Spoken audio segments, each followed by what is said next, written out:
ఉద్యోగులకు Microsoft big shock.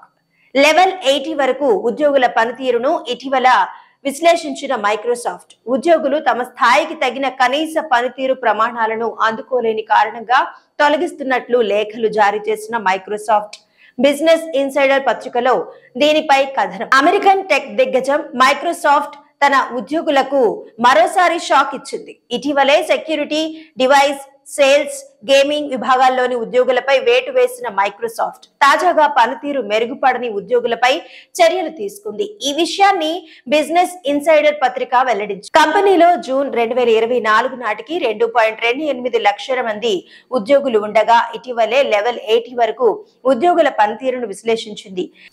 ఈ క్రమంలో కొందరు ఉద్యోగులను తక్షణమే కొలువుల నుంచి తప్పించిందని బిజినెస్ ఇన్సైడర్ కథనంలో పేర్కొంది.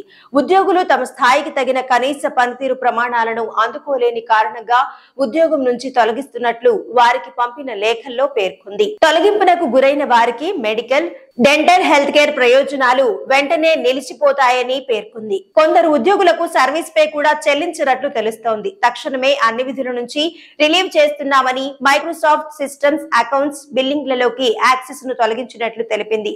అయితే ఎంతమంది ఉద్యోగులను తొలగించారనేది, అంతేకాకుండా మళ్లీ ఇదే కంపెనీలో కొత్త ఉద్యోగానికి దరఖాస్తు చేసుకుంటే గతంలో ఆ ఉద్యోగి పనితీరు, టర్మినేషన్ కు గురైన అంశాన్ని కూడా పరిగణలోకి తీసుకుంటామని వారికి మైక్రోసాఫ్ట్ స్పష్టం చేసింది.